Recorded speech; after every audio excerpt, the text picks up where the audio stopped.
If there is one thing out there that Bill Gates hates even more than the fact that you didn't get your COVID-19 vaccine, it is population growth. It's the fact that there are more people on this planet than there ever have been, and they just seem to be increasing and increasing and increasing. There might be billions more people on this planet in the next couple decades. We'll see. But that is one of the biggest concerns of people like Bill Gates. I don't know what exactly to call his type of people. I don't know, TED Talk people. You know what I mean. Rich people who purport to rule the universe by virtue of being famous, right? Those kind of people. Ideas people. There are very few issues more important to them than the idea of overpopulation, which, mind you, is basically, I mean, you're never going to hear that as an issue from anyone else, and maybe you just live in a crowded city or something like that. But today, I want to talk about overpopulation. Where does the concern come from? Is it a legitimate concern? Is it something that we need to be worried about? Is it, or is it just a fake meme? Is it just another justification for the elites to do what they want to us? Actually, I mention this because it's actually a portion. The idea of population control is very important in conspiracy theory circles, right? A couple of years ago, I did a little video. I was traveling around the country, and I stopped in Elberton, Georgia. Now, you might know that that is where the Georgia Guidestones are. I don't know if people know what those are, but it's a mysterious monument that was put in there, I want to say around the 90s. I'm not quite sure. Some people call it America's Stonehenge, which I think is a very stupid thing to call it. But it is notable because no one really knows who built it. And you have all these stones with all of these different languages written on them. And in each of the language, they have basically directions for how to run society. And the first one is that the population of the planet should not exceed 500 million. That's 500 million. That's not that much. That's a lot less than what we have now. So because the Georgia Guidestones are a big part of conspiracy theories, and population growth is, frankly, I mean, it's really a hot topic the past couple of years because it's really a forced meme. People like Bill Gates, who has been in the public spotlight for a while, have been forcing it for a long time. So I want to talk about where the idea of overpopulation, where it comes from, and I guess modern discourses on it, and whether or not it should be a concern, whether or not it's an issue. We're going to be talking about a couple different books today, books and essays. The first essay should be obvious to anyone who is talking about population growth, and that is Robert Malthus, or Thomas Robert Malthus, excuse me. I always want to call him Robert. It just rolls off the tongue more, but Thomas Malthus. He was a writer back in the late 1700s, early 1800s, and he wrote an essay on the principle of population. And when people talk about Malthusianism, they talk about the idea of population being bad, or overpopulation is going to cause significant problems. We'll get into that. But I'm also going to talk about other books. In the 20th century, there was a kind of rebirth of Malthusianism, although not necessarily connected with Malthus per se. But there's a book written by a man named Paul Ehrlich called The Population Bomb. It's a very short book, it's not a very deep book, but it was a highly influential book. And that, probably more than anything, has been influential on the modern discourse on population, right? The modern kind of hysteria, like the Bill Gates kind of people, they are very much tapped into this kind of 1960s view of overpopulation as being a big issue, which would later give rise to the global warming stuff and all this kind of stuff. And additionally, I'll talk, as a response to at least the population bomb, I'm also going to talk about another book by Julian Simon called The Resourceful Earth, which he actually wrote with Herman Kahn, but everyone remembers Julian Simon. We'll talk about all of these people. You don't have to remember the names right now. But either way, so what's the deal with population? Why should anyone care about it? Well, if you have been attached to the internet or attached to first world media in any way, you have probably at some point in your life seen a population growth chart, right? A historical chart of the population of the Earth. And it is, it's vexing. It is surprising. It's startling when you first see it, right? Because here's how it goes. You can look it up if you want, but I will remind you, because I'm sure you've seen it. For all of human history, the human population was very, very low. Okay, maybe a couple 100,000, maybe a couple thousand years ago, or maybe not even that far, but a couple 100 years ago, we got to, a couple million, things like that. I want to say we first hit 1 billion people, maybe around 1850, something like that. But since then, we've had such massive growth that it's like we're putting on billions every decade or so. Right? So when I was a kid, I remember it being a big deal. Oh my goodness, the world population, it just hit 6 billion. And now I want to say we're about to hit 8 billion. It hasn't really been that long. I remember hearing people quote some statistic. I forget exactly what it was, but something like I'm just going to make it up on my head, but you get the emotional point of it. Something like 95% of all the humans that have ever existed exist right now. Something like that. You can look it up if you're actually interested. History, humans have not been around in the populations that we think they have been. I mean, at least according to consensus history, we have had this massive increase in population. And before that, there was a very negligible amount of people on this planet. So when you look at a population growth chart, you see basically nothing for thousands of years. And then, things kind of start to go up. But around the 1700s, 1800s, 1900s, all of a sudden the population shoots up to some obscene amount, drastically dwarfing everything else, all of human history, right? So that is scary looking when you first look at it, right? Obviously. And it goes without saying that the Earth is finite, right? I mean, we can't have trillions of people on this planet, right? I mean, we're going to be shoulder to shoulder. That's going to be really bad. We're clearly not going to have enough resources. We can't just keep having children until we have more humans than atoms in the universe. Like, there are some limits. The issue is, where is the limit of population growth? Is it something we have to be worried about? Let's talk about our first writing, and that is Malthus's, that is Thomas Robert Malthus's essay on the principles of population. Okay, and this is right before 1800. This is like 1798, I think. Now, as a background, before we even get into what he says, okay, you have to understand the environment in which he's writing. This is in the aftermath, or not even the aftermath. This is while the French Revolution is unfolding. Okay, so I assume everyone knows this, but the French Revolution was a brief period where France went absolutely insane. They killed their king. They killed lots of other people. They persecuted Catholicism and replaced it with a cult of reason. They renamed all their months based on rational principles. They tried to metricize time. They actually metricized everything. They wanted to overthrow all of society, and it actually works. And they succeeded in overthrowing everything. And basically a cadre of Redditors and Coomers took over the country. And that was the Reign of Terror, where they not just executed all of their political enemies, but eventually they started executing themselves because, I don't know, that it was a period of mass hysteria. So I want to say just a couple years before Malthus put out his essay, Robespierre, who was kind of the ringleader of a lot of the revolutionaries, he had actually gotten executed by the other revolutionaries of counter-revolutionary, different things, right? So it was a time of extreme chaos. And of course, in France, there were a lot of sympathizers with the revolution and thought, oh, we are creating this new age of reason. Again, they had this, they tried to eradicate Catholicism and replace it with a cult of reason. And then when that fell out of favor, the Robespierre created the cult of the supreme being, which was this kind of weird deist cult. Either way, things were nutty, okay? But there were some people in England and other countries who were sympathetic to the French Revolution and thought it was something very exciting, right? And this was, I remember, the French Revolution is also, it's really where the concept, or at least when the concept becomes useful, of distinguishing the political left and right. Okay, the terms left and right actually come from the French Assembly at this period, where the right were more conservative, they were more sympathetic to the king, or they were more anti-revolutionary, where the left was, let's chop off everyone's heads, and if we haven't chopped, if things are still bad, we just have to chop off a couple more, right?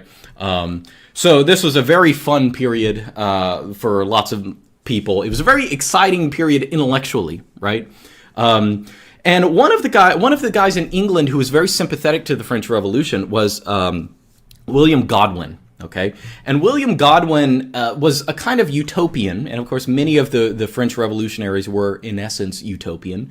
Their vision was, we just have to get rid of all the things in society that I don't like. I don't like the aristocracy. I don't like the religion. I don't like all these other things. I don't like marriage. Let's just get rid of those things, and we are going to live in a utopia because that is the natural state of man, etc., etc. Malthus really thought all of this was very cringe and delusory.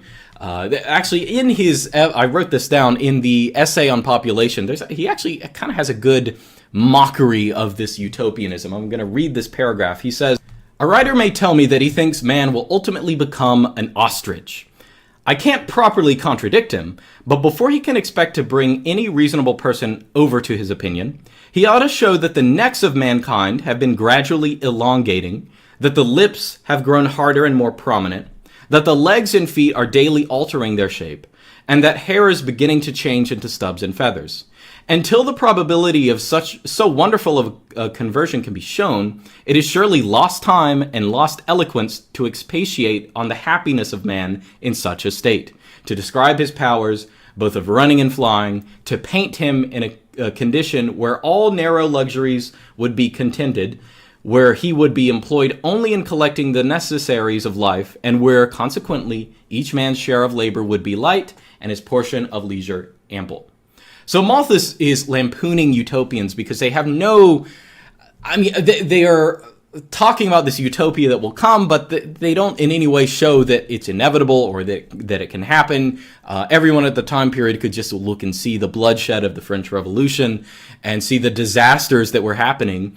So Malthus was very skeptical of these type of people. Now, Malthus, again, was critiquing this particular work of William Godwin. And William Godwin is, I guess, a guy who's somewhat interesting. He's only remembered for two things, okay? Thing number one is the fact that Malthus wrote this much more famous essay in response to him. And number two is he actually gave birth to Mary Shelley, who would write Frankenstein. So, he's a guy remembered for being related to other famous people, which, I don't want to say that's a bad thing to be remembered for, but, he was a kind of sexual libertine and revolutionary in some ways. He actually kind of had, I don't know, I want to say E. Michael Jones in Libido Dominandi actually goes through his biography and his family's biography and how interesting it is related to the French Revolution and their kind of revolutionary mores, and how that served to be kind of a problem for him having children and being loyal to his wife, who actually died in childbirth, giving birth to Mary. But then as Godwin grew older, he actually became a lot more conservative and was very worried that the same thing would happen to Shelley, that she'd be sort of taken advantage of by a man, things like that. Either way, that's just biographical stuff. You can read about that stuff if you want. We're not here to talk about Godwin. In fact, we're not even here to talk about Malthus. We're here to talk about what his views were. Anyway, Godwin had said something. He had brushed aside the issue of population growth, and Malthus wants to address this in a very simple fashion. Here's what Malthus says. Two very undeniable principles on first glance. And principle number one is that you can increase the amount of food that a society produces, but food increases arithmetically, okay? Whereas population, you can also increase the population, but population increases geometrically. That is, food production is additive, whereas people production, childbirth, is multiplicative, okay? Now, if you take those two things together, you get a very simple result, okay? And here, I want you to imagine this in the environment where it was first imagined, right? We have a finite amount of land. And if we want to double our land, let's see, our land usage, right? We have to use twice as much land, right? It's a very simple thing, and to produce twice as much food, we need twice as much land. And of course, that is a limited limited commodity, right?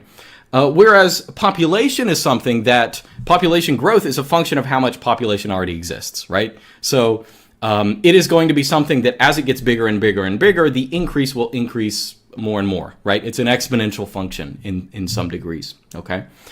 So that's a big issue. So what Malthus says is, all right, we might live in a time where maybe we even have increasing standards of living, okay?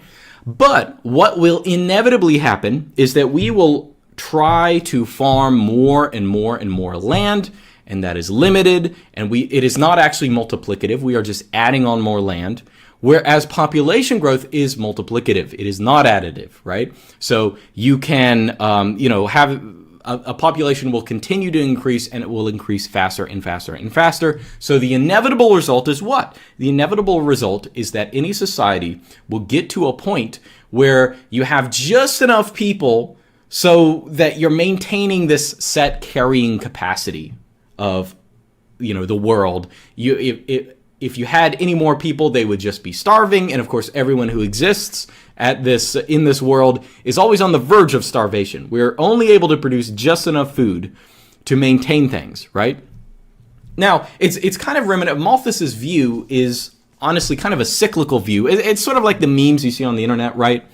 Where people say, good times make weak men make hard times make strong men make good times, something like that, right? Malthus has kind of a similar idea where if you have a period of plenty, that is because you have a lot of food production, but you don't have quite as much population. So population will increase to match that food production, which can't increase, faster than it at some point. And then you'll be living at subsistence, and then you might have starvation and disease and other things that wipe out the population, lots of bad times.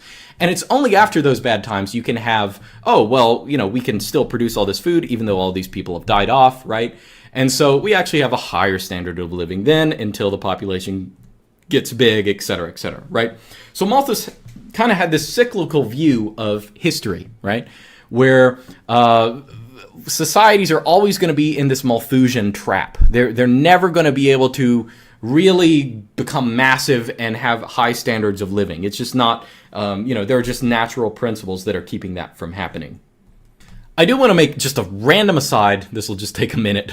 So economics, right? Now Malthus, I should say, is known for this population growth essay, but this was actually a very minor part of his career. He was a very seasoned economist, had a lot of debates with David Ricardo. I mean, all you libertarians probably know this, blah, blah, blah, Say's law, all that kind of stuff, right? But Malthus was kind of interesting for other reasons as well. But I will say one note in the population growth essay is and I don't think Malthus says this explicitly, but there very much was the assumption, right, that when let's say we find an undiscovered continent, right, and we want to start farming there. Obviously, the first place we're going to farm is not on a mountain or in a desert. We're going to find the nice, most fertile farmland, and we're going to farm there. And as population gets bigger, or as we need to scale things up, we're going to go to less good farming locations. We're gonna have suboptimal. It's not just that we're adding plots to our farming. We're actually getting worse and worse plots. We're having worse, per capita per labor output. There's kind of like a diminishing returns to scale in some ways in land production. This was a very common idea at this period as well. So it's not even just that, land use is additive. It's actually you're adding ever decreasing amounts because we're moving. If we need to produce more food, we're usually needing to do that in less efficient areas, right?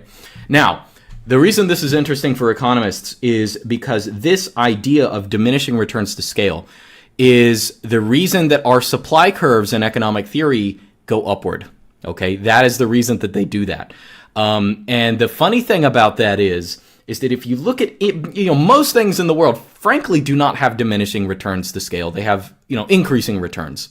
And so in real life, for most goods, really the supply curve should be bending downwards, right? They should be something similar to the demand curve, right? That's actually how things should be.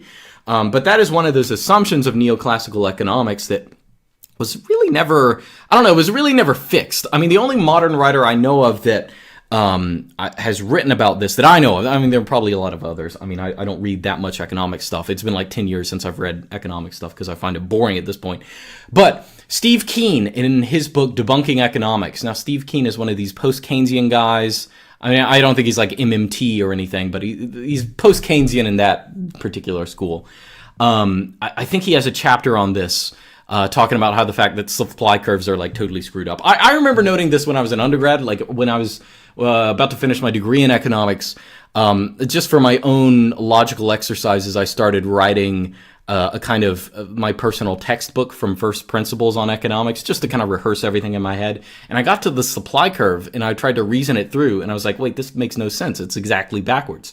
But the reason supply curves go upward is because they're based on this very specific logic to land use. But anyway, that's just a random aside. Now, as it comes to Malthus has this debate with Godwin.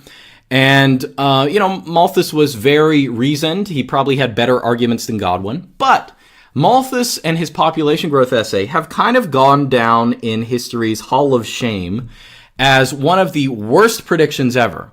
I mean, this is like, because, of course, Malthus is he's writing like around 1800, saying that if we have massive population increases, we're going to have massive decreases in the standard of living, in essence, right? And the irony of it is that if Malthus had written this at any other time in history, if he had written this in 2000 BC or 50 BC or, 1000 AD, it would have been, everyone looked at, oh yeah, this is great and this is fantastic. And I mean, of course, people still acknowledge his work as being good and interesting, and it's been very influential. But the thing is, he was writing right before the Industrial Revolution and a lot of technological changes that complicated his model, right? Because his model just has land use, in assuming that you cannot increase the productivity of that land, and population growth. And of course, the extra variable that is not included in that is technological change. The fact that you can squeeze a whole lot more out of an acre of land than you could several centuries ago, right? So you can have economies of scale in farming, you can have tractors, you can have modern equipment, you can have, we have an entire world of different varieties that we can plant and do things like that. And, it's easier that we even have factory farming of animals and things like this. There are a lot of ways, and a lot of this isn't necessarily even necessary, right? Food is, I think a lot of people kind of underestimate the importance of food in limiting population. Really, it's mortality. That's really the more important thing. But clearly what happened in this period is that the world population explodes. I think I mentioned before, I want to say it hit 1 billion people around 1850. So like 50 years after Malthus was writing this. And now it's just, it's 8 times that, right? If it's 8 billion now. So things have incredibly increased, right? Now Malthus, again, his reputation, I think in the field people respect Malthus because he was a very good economist and thinker, but this is what he's most well known for, this very bad prediction. This it's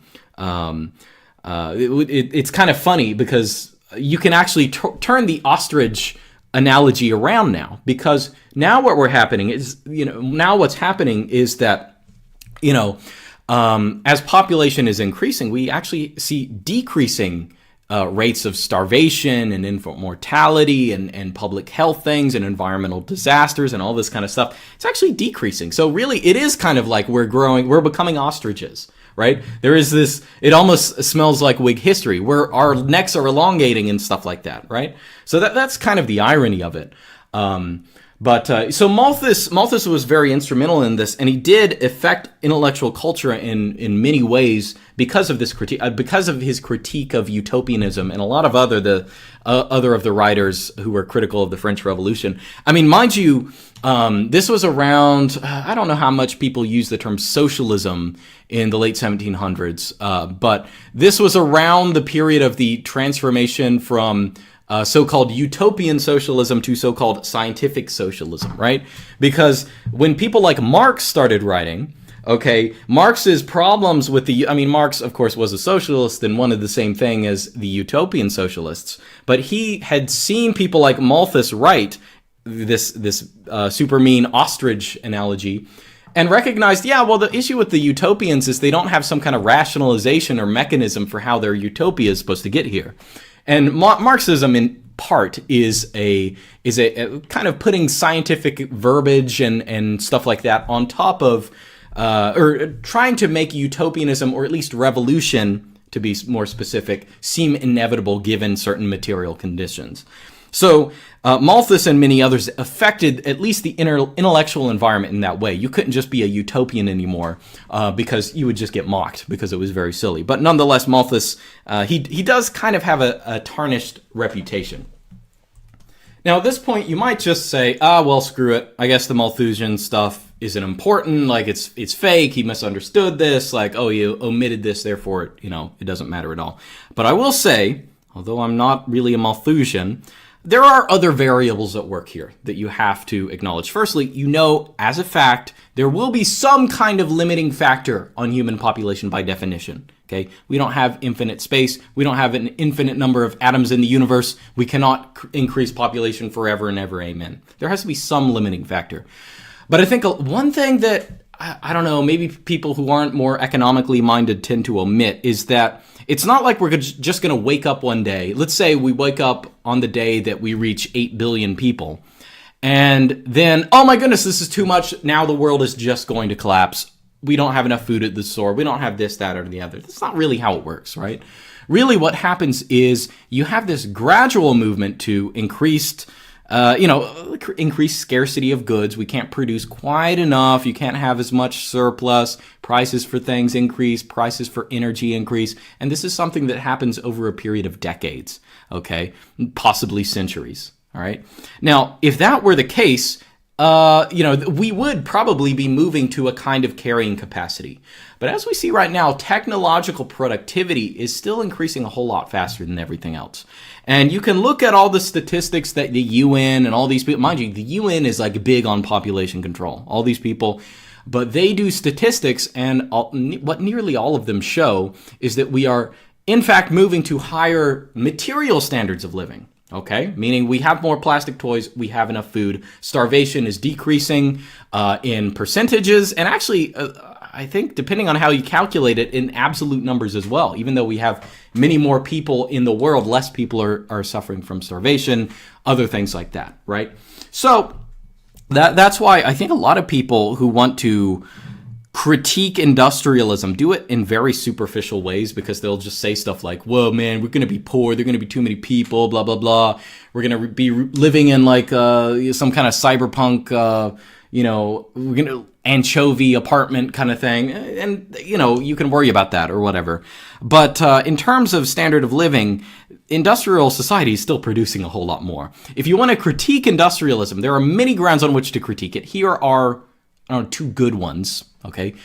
Good one, number one, is, of course, while it gives us many material things, it is not psychologically calibrated to us, right? We are not psychologically calibrated to live in industrial society. We are not supposed to live. I mean, a part of human psychology is, in fact, not necessarily living in struggle, but having a life under our control that is not just a function of, the market wishes and things like that, or living in a place where we can control the things around us and we can accomplish things. Not necessarily living in a pod where we get everything free because, I don't know, it's just easy. We can produce enough, right?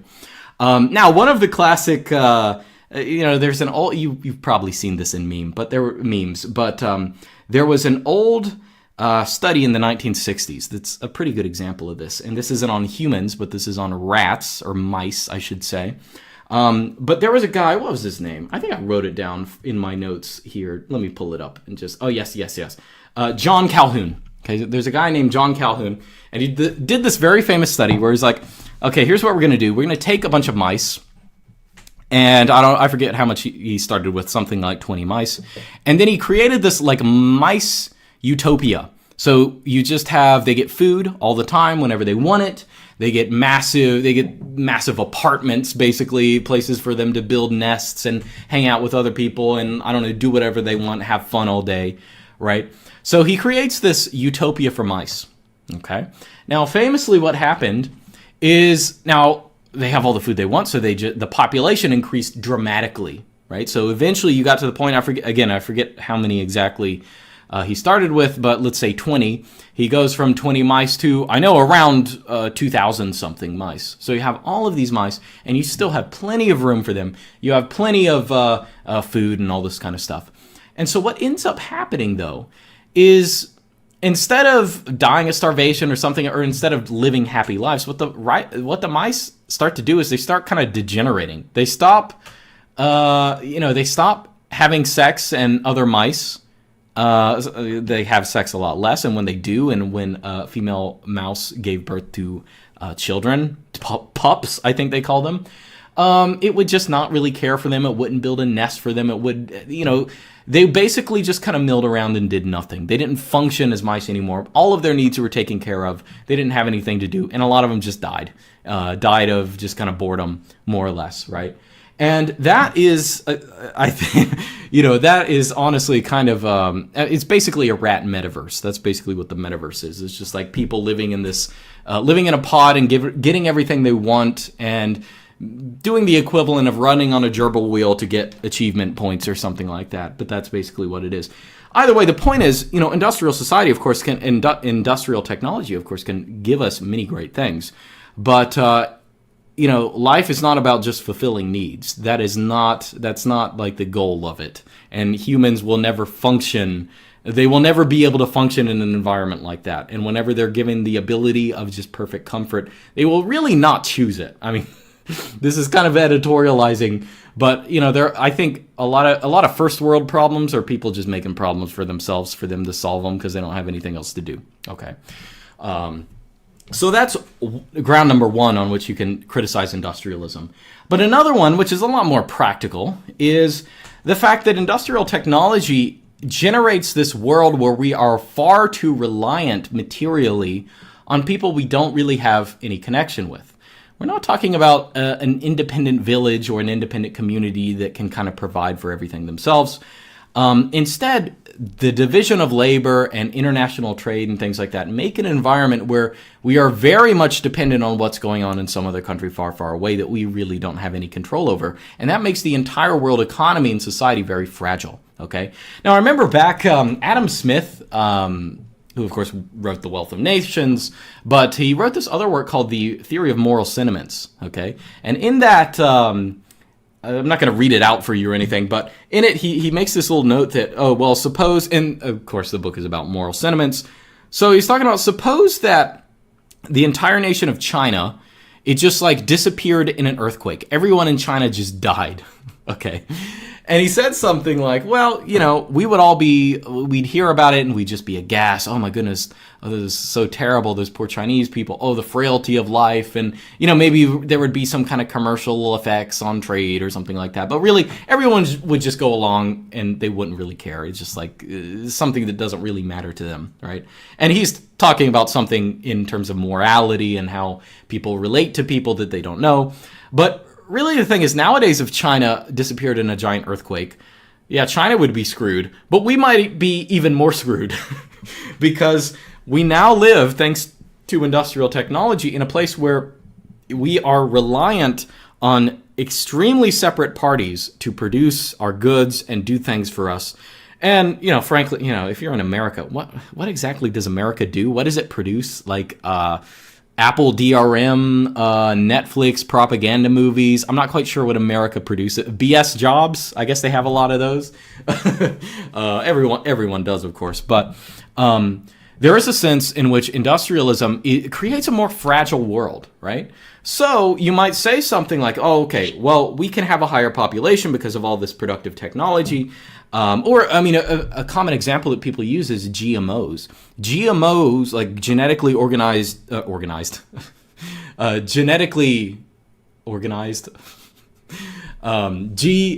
genetically modified organisms. I don't know why I wanted to say O there.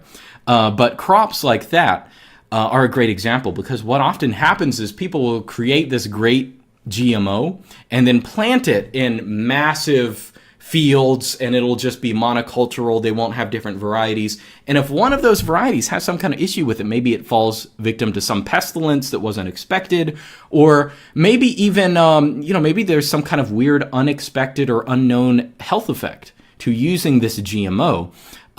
If there's something like that, it affects everyone drastically much more than if we had a million different kinds of, seeds of wheat, different kind of crops, things like that. So, industrialism gives us a stability, but kind of a pseudo-stability. We can have a much greater standard of living, but that actually comes with big risks. I mean, that's how it is. I mean, industrial society also has given us nuclear weapons. We haven't blown up the world with it, but you always have to remember that the potentiality of that is there, and that would not exist, if we didn't have this kind of technology, right? So that, I think, is very much a legitimate concern. So a couple more notes right before we go to a little break. What exactly, let's be absolutely clear about what has caused the increase in population. Because what we've been talking about is food. We've been talking about, oh my goodness, there's so much more food because of industrial technology and new farming techniques. Oh my goodness, it's great to have all this food. This is the thing that causes a higher population. It's very important to say that is not the case. It might enable, people are not dying of starvation. It's a requirement, but it's not necessarily the most proximate cause, okay? And Malthus and other people in that time period, of course, were working on the assumption, and of course you could work on this now for most of the people in the world. They were given the assumption that really humans are always having children about at the same rate, okay? The rate of people having children did not increase when the population increased. What actually increased is the mortality rates significantly went down. Meaning childhood mortality, which was one of the biggest things, was in essence eradicated. I mean, children basically do not die in childbirth and shortly after. It used to be that it was really the norm, and a lot of times most children would die in the first year of them having been born, or they'd be stillborn, or all this kind of stuff. And of course, sanitation and other things have decreased mortality of people generally. Many more people live longer, partially because of that, and of course they have more children. And so it's important to remember that the increase in population was not caused by people just deciding, quote unquote, to have more children or something like that. But it's caused by a decrease in mortality. Okay. Now, to us nowadays, one thing that has happened since 1900 is the normalization of birth control. Okay. Now, it is very important for you to realize, as a modern person who is very alienated from this historically, that birth control was birth control was basically a detestable thing for prostitutes, okay? It would be absolutely obscene for someone, even like an atheist or something, to use something like birth control back in this period. It was very rare, and people didn't really want, like, the idea. One random note, it is very funny when you hear someone like Bill Gates go to Africa, and then he's like kind of pissed off and kind of confused why Africans don't want to use birth control, like as if like birth control is like, I don't know, people want to. I am really of the persuasion that you have to brainwash someone from the time that they are born that birth control is like something that they want to do. I think it's totally a forced meme. But it definitely was in the 1900s, particularly in Christian countries, or frankly any religious country. But back when the West was still Christian, there was very much this strong anti-birth control animus, and birth control was, again, thought of something for prostitutes and things like that.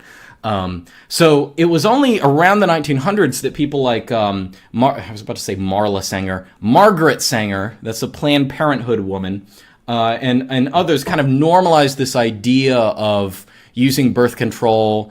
And it's frankly, it's gotten ridiculous now, because I'm not going to say any names, but I just know some boomer parents, and in an ideal world, they would have their children taken away if they did this. But I have known of boomer parents who give their teenage daughters birth control so they can suppress their periods, because periods are inconvenient. I think that's freaking ridiculous. And it's nuts that we now live in that world where, I don't know, either way, this is just crazy. And especially because all of these birth control chemicals, just as an aside, like there are no longitudinal studies on these things. Like the whole, I know that people, will say this about other like silly new remedies that they're kind of worried about. I don't know, COVID-19 vaccine, something like that. But the same thing is true of birth control. Like I'm going to go ahead and bet, I will put money down on the fact that in 20 years, most of the birth control technologies that people are, like the chemical birth control, people are going to know that, oh yeah, this like sterilizes people or harms them, or psychologically or something else in some severe way. But that's just a random aside. Either way, that's not what I'm talking about. So birth control, I will just say, it's not a variable for most of human history and most of human societies. It's a very new thing, and it's really still kind of specific to Europe, okay? Or really Europe and white countries and things like that. Now, we'll get into the population bomb after the break, where Paul Ehrlich actually gives a full-throated endorsement of basically sterilizing a bunch of men in India and things like that, which actually ended up happening. That in general, up until today, like people in Africa, they don't give a crap about birth control, and they're not going to give a crap about birth control. They don't want to do it. It's kind of a forced meme. That's all I'm trying to say. And I think a lot of people will look at these issues and just say, "Why don't you just use birth control?" Well, it's because they don't want to use it. They want to have children. Like that's the point, you know. But either way, you know, if you look at statistics now, if you want to see how significant birth control has been in changing global population, again, if you look at like Europeans, or let's just say white people, including the white people of America and Australia and things like that, white people make around 10% of the global population, okay? Whereas before the birth control era, back in, you know, the 1900s, things like that, or I mean 1900, not the 1900s, but around 1900, before birth control was popularized in these countries, the white population was a lot closer to at least a third, probably a good bit more, okay, of the world's population. So there's been a very marked change in the global population structure because all of these people are they're stopping having children, right? A lot of I'm not quite sure if it's still true, but there have been periods where people have said basically the United States has no population growth outside of immigration or something like that.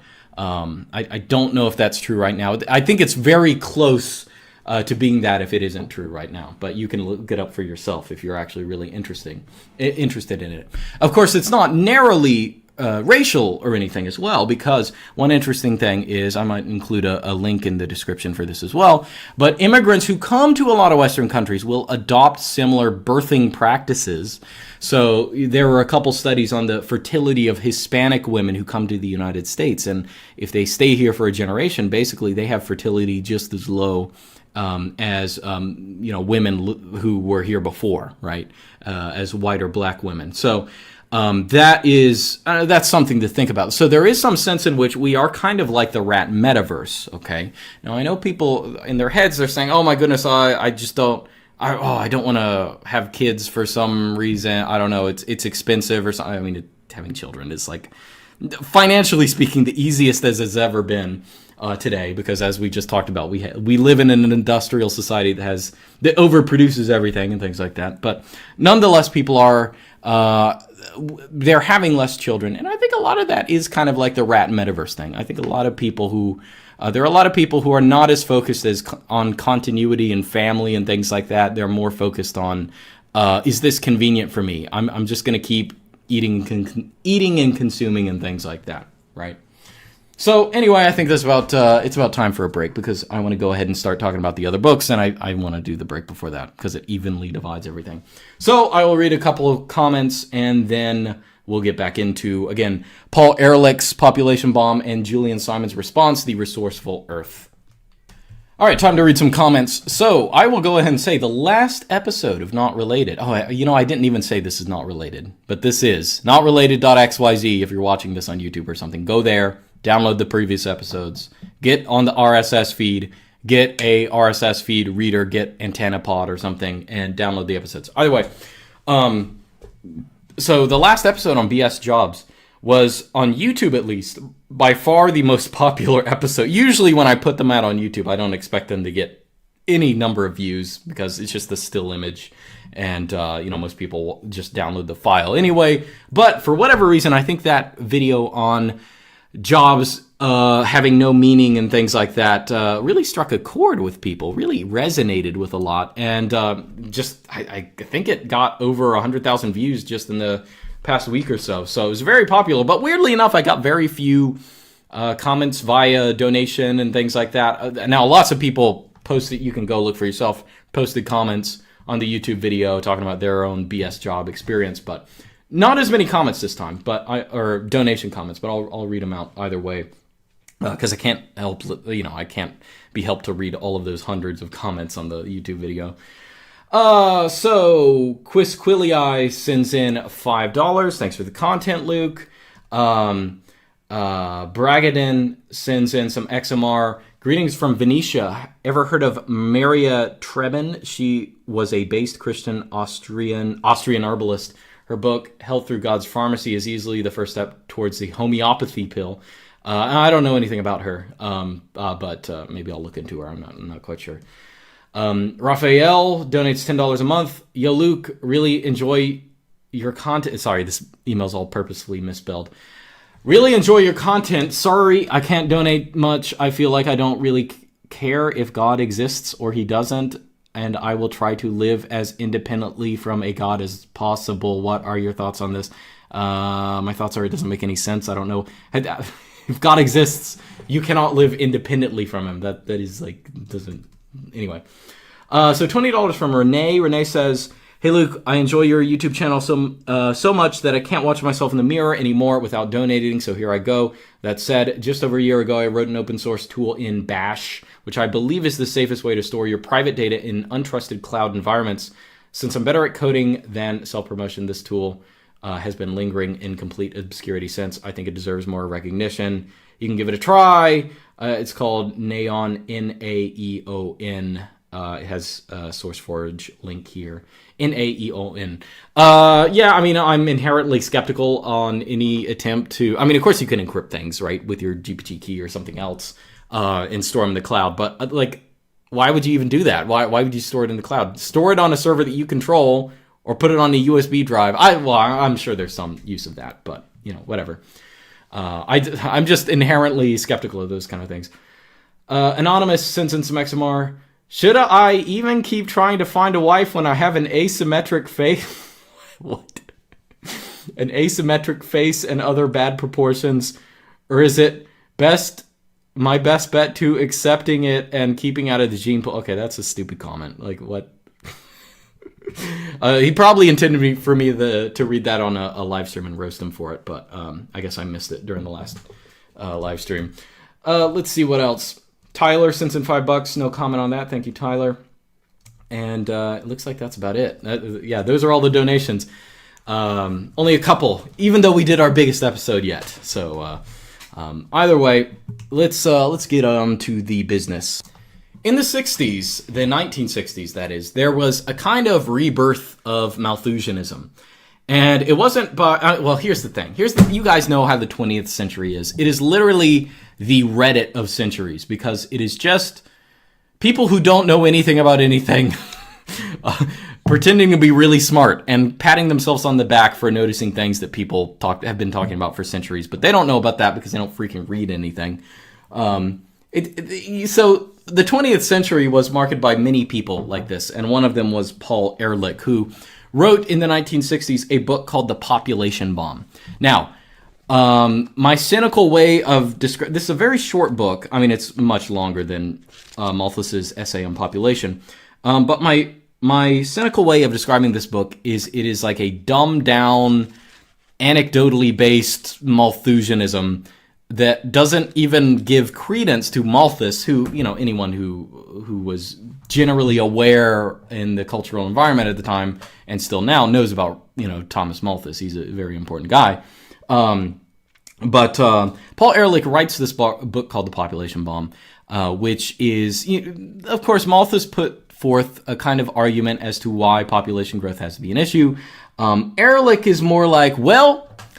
In the opening of the book, he says, well, if we just keep increasing the population at the same exponential growth curve, we're going to have 600 million trillion people on the planet, and we're going to have a condo over the entire Earth that's 2,000 stories wide, blah, blah, blah, all that kind of Earth stories high, all that kind of stuff. I mean, it's exactly what I was talking about before, where it's just people extrapolating things and not, I don't know, they don't have a view of marginalism, right?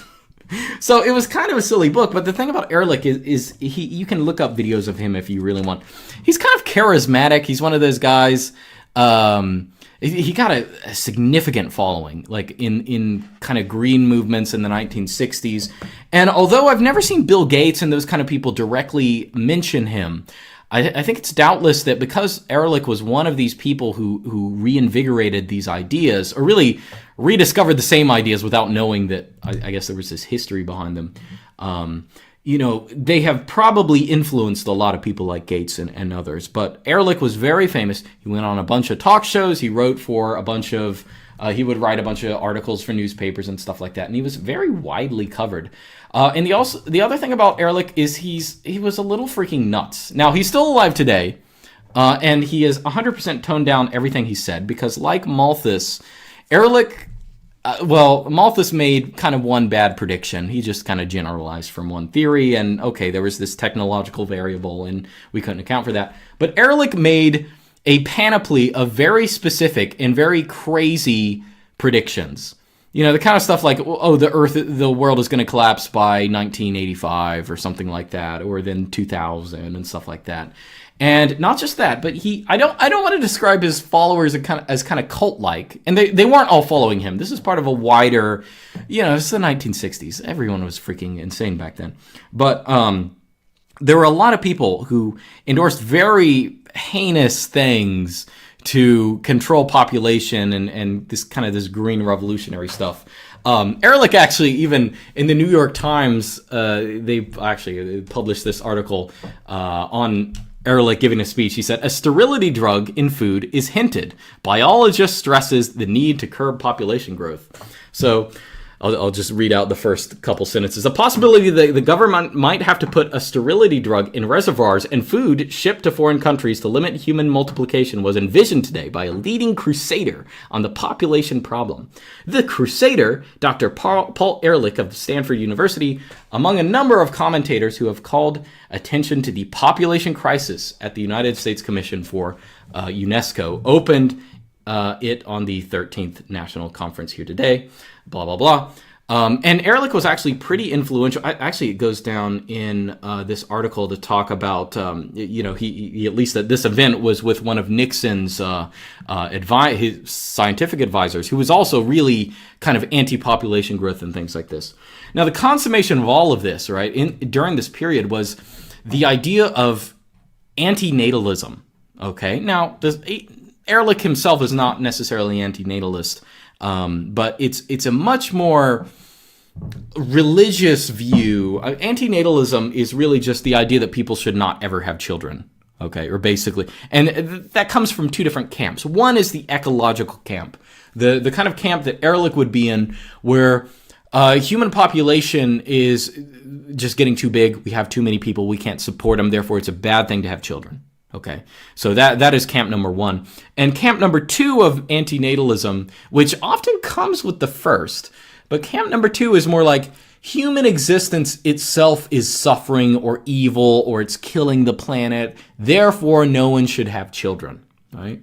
So this is antinatalism. Again, I'm not telling you Ehrlich believed this, because I don't. Well, actually, I don't know. You might be able to find some writing of his that says exactly this. But although he was quoted, he was quoted as saying something like, actually, I wrote it down. The mother of the year should be a sterilized woman with 2 adopted children. That is Ehrlich. Although I looked up the origin of that quote, it's often quoted and included in memes. I've never actually found the origin of that. So take that with a grain of salt. Either way, you read Population Bomb, and it actually talks about the idea of sterilization quite frequently. And I think I alluded in the original, or in the first half of this show, that Ehrlich actually talks a lot about sterilization and forced sterilization, specifically in India at the period. India has always had, and I think they still have now, a lot of flirtation with the idea of sterilization, and they've actually sterilized lots of people in India, sometimes without necessarily full consent, like without people having a full understanding of what they're doing, right? So Ehrlich was a big endorser of this kind of stuff, which I think even now, even in today's population growth hysteria, I would feel like Bill Gates would not even say it's good to be sterilized, but I don't know. You never know now. He is telling people to like re-engineer their poop and eat it, so you never know. But either way, the interesting thing about Ehrlich is actually not necessarily his views. They obviously passed as the decades went on and nothing continued to happen. And of course, standards of living increased and starvation decreased. And all of these many predictions came to fail of Ehrlich. He kind of lost the public eye. And so people don't necessarily care that much about what he's saying or doing. Although, as I said, he still is alive. He's pretty old now, but he still is alive. And of course, in typical fashion, he is convinced that the reason that the world has not ended is because he has saved it by raising awareness about population growth. Even though actually a lot of his population growth predictions are lower than what they actually are in real life. So like in the United States, I think he says something like, oh my goodness, the U.S. population is going to get to like 250 million. That's going to be way too much. And now we're like at maybe 350 million. And I don't know. I don't feel cramped. Maybe someone does, but we're not as well. I guess food prices have gone up, but I don't know if that's because of population growth, to be honest. But either way, one of the final events of Ehrlich's public career is a bet he took with a man. A bet he took with a man named Julian Simon. Okay. Now, Julian Simon is kind of like the anti-Paul Ehrlich. And while Paul Ehrlich was definitely a victim of many, I don't want to say absurdities, but maybe exaggeration, Julian Simon may actually be a victim of exaggeration in the opposite direction. But I think his works are worth looking at. Julian Simon wrote many responses to Paul Ehrlich's writing and the idea, the zero population growth people in general. And a lot of them, now Julian Simon, he's kind of like an economist. I want to say he's like a libertarian kind of guy. That's the view I get from the way he talked. I want to say he was like affiliated with Cato or one of those kind of libertarian. I don't know, was Cato around back then? I just feel like there was some libertarian think tank he was associated with. Either way, Simons had written this book called The Resourceful Earth. And he also wanted to put Ehrlich's predictions to a task. So he sat down with Ehrlich and said, you pick whatever commodities you want. And I am going to bet that all of these commodities are going to be more available, more cheap, more plentiful in, 10 or 20, something like that years. Okay. So they took that bet and Simon, of course, won. Okay. Because although Ehrlich had this idea of scarcity and overpopulation and all this kind of stuff, in real life, again, we have massive productivity. We have a massive increase in productivity in ways that people in the past couldn't necessarily understand. And while not everything is constantly falling in price, the things that they had bet on and things generally in the economy fell in price, and Simon won this. But that's kind of boring and dry. What is important is the way that Simon looked at his actual critique of Malthusianism and Ehrlichism, if you want to call it that. Julian Simon wrote a book not just called The Resourceful Earth, but also a book called The Ultimate Resource. Now, what is the ultimate resource? The ultimate resource, in Simon's view, is humans. Humans are actually the ultimate resource. And he said, kind of tongue-in-cheek, that if you want to solve the world's population problems, the best thing you could do is create more humans so you have more people who can figure out how to solve the problem, which kind of sounds obviously absurd. But Simon's view is that, let's look back to why Malthus failed. Malthus failed in making his prediction because he failed to look at a particular variable, that is technological change. Now, I've just been saying technological change as if it's just one thing. But in reality, there are a bajillion different developments that are happening all the time, ways of doing things more effectively and getting more out of crops and land and things like that. They're happening all the time, that are being incrementally discovered. And population is not just the pressure to further incentivize people to develop new things to solve these kind of problems, but it's also more people working on the problems, right? Now, Simon actually has a view not dissimilar to Schumpeter. I want to say back in the second episode of Not Related, we talked about Schumpeter. I don't know if I mentioned this of him, but Schumpeter kind of responded to the idea that, capitalism is going to run out of stuff to do. Like, we're not going to be able to develop more stuff. We're not going to be able to have more technical developments and things like that. And the thing, when you're talking about something like that, it's kind of, we always have this, we don't have hindsight, right? By definition, we cannot see the new developments that are going to occur in the future. Whereas we can always look at the past and see all that stuff and say, oh, well, it's obvious, right? And the thing that Schumpeter notes in Capitalism, Socialism, and Democracy is that it's not the market economy. It's not really about just productivity or squeezing more productivity about things. It's also about taking things that are not considered natural resources and turning them into natural resources, right? Or turning them into things that can be used for something. This is something that Simon talks about as well, right? So the classic example would be that nasty, gooey liquid that comes out of the ground, the black stuff, the oil, right? So oil by itself is pretty freaking useless and kind of nasty if you ever uncover it. But of course, it has become kind of the basis of a lot of our modern society, using it, harnessing it for power. It's one of the most important things. It's something that started out as not a resource, just some kind of weird thing that was in the ground, and we found out how to harness it, right? And similar things, we're not really using nuclear power that much, but you know, it's a similar concept. There are a lot of things that are just sitting right in front of us that we don't know how to exploit, or we haven't been able to exploit them, but we definitely can. So whenever you're going to do the thing that Malthus did and create this model of how population can increase and what its limits are, you always have to remember that there are a million black swans. I mean, you could say white swans, right? Because they're good things, but there are many new potentialities that will be revealed in the future as we have more development, right? So at any point in time, you can always look at the future and just extrapolate trends, and they will look freaking ridiculous. That's not a very exciting thing to do. That's not a very, I don't know, it's not eventful. It's not really telling you anything because you're just stating the obvious, right?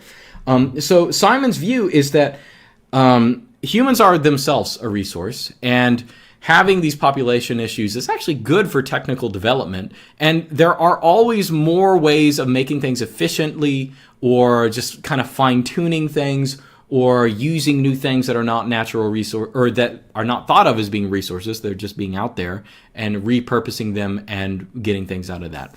So Simon's is I will say he is almost I don't know, maybe a little too optimistic. I'll say that, because he actually did say something like, oh, well, you know, the Earth, it can continue to, we can have the same population growth rate for like 1 billion years or something like that. And that at that point, we literally are getting to the point where we have more humans than there are atoms in the universe. Like, there are still going to be some kinds of limits. But I think Simon's view is a lot more robust. Now, mind you, I will say this. This is not to say that we might go some significant periods without enough technological development to keep up with population or other constraints, other environmental constraints or things like that. But in general, I think Simon's idea is that as time goes on, we can't necessarily extrapolate the trends that we are familiar with. They're always going to be more pessimistic than we might otherwise expect, right? Now, to come back full circle, is population growth an issue? Is it something we have to be worried about? Is Bill Gates wasting his time? Well, actually, even if population growth or overpopulation is not an issue, Bill Gates is probably not wasting his time, because he can still probably use the issue of population growth cynically to his own advantage. But that's neither here nor there. I do think by itself, population growth is probably not a very important issue. In fact, if anything, the issue of underpopulation is going to become something you hear talked about a whole lot more. This is my editorial stance, and it is something that I think will probably, I'm not going to extrapolate trends, because I just talked about how stupid it is to extrapolate trends. But I think there's something very worrisome about a lot of developed countries that I've already alluded to. The fact that people are no longer functioning as humans anymore. They're not getting married and having children, and they're just kind of Netflixing and cooming and things like that. I view that as fundamentally worrisome, that has been something that's normalized, that we are basically living like the rats. We are living like the rats in the experiment where they have everything they want, John Calhoun's experiment, where they have everything they need, and therefore they stop reproducing. They basically die out because well, actually, in Calhoun's terminology, there's this thing called a population sink, which maybe you've heard of if you know about demography. But historically, because cities were such nasty places, and there was so much disease and things like that, they were termed population sinks because people would be born in the country, and you'd have a lot of people born in the country, and they move to cities, and they basically die. That's a population sink. But Calhoun created the idea of a behavioral sink, and that is what the rat utopia is. It's a place where you have everything you want, and existence is not really about existing anymore. It's just kind of, I'm here. I don't really care about having children. I don't exist for a reason. That's it. And I am just going to let myself die. And in fact, I have this very clever overpopulation hysteria in the back of my mind that actually I'm actually a noble person for not having children. Ah, yes. This is what a lot of antinatalists and stuff in modern countries are thinking about. And I think it's kind of a rationalization. I think if anything, people are pulled out of their natural human situations, and they are no longer functioning as humans kind of should do. So I find that more worrisome than really even overpopulation or even underpopulation is the mere fact that what has happened in industrial societies is inherently worrisome, and we don't really know what direction it's going to go. I honestly cannot predict, and I think anyone who tries to predict it is just kind of fooling themselves. So I actually wrote down, there are a couple of really funny headlines where people are writing about stuff like this. Specifically of like Japan gets a lot of bad press about this. Here's a headline I'll read. Half of Japanese couples are in sexless marriages. More than 22% of women said they found sex troublesome, while 35.2% of men said that work left them too tired for intercourse, right? So and that's the kind of stuff that happens. And even you look at the United States, and it's actually no different. I don't know if, Americans will talk like that, that post their L's like that, like Japanese people will. But if you look at, let's say, this is not me giving endorsement to fornication, but it can be a proxy for sexual behaviors in general. Which generation is the most sexed?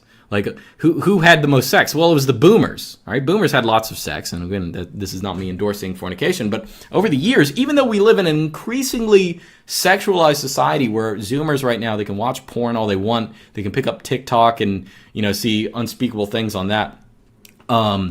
They are the most sexualized generation. But in terms of them actually having sexual contact and sexual behavior with other people, they're like the lowest in a very, very long time, right? Things keep getting weird and weird. It's not even that we are moving to although we are very sexualized, we're not even sexual. It's just kind of it's like people who are just, they're like the rats who are just like phoning it in.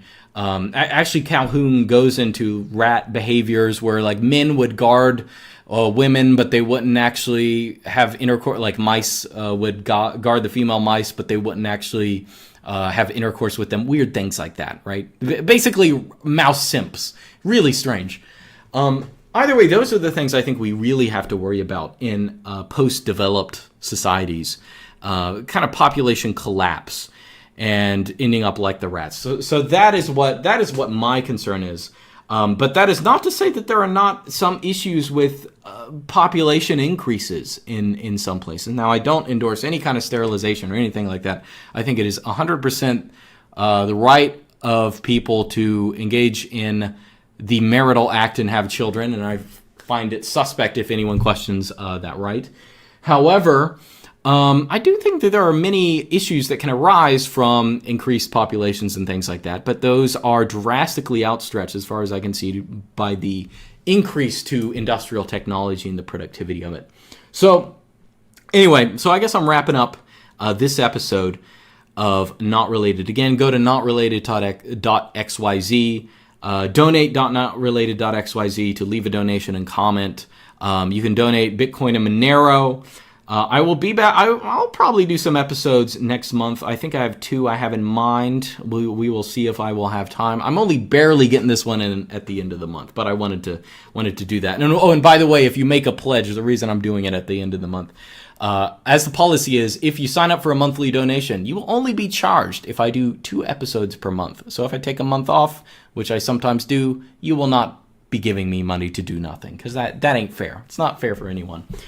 Either way, have any comments, email them or send a donation, and I will see you guys next time.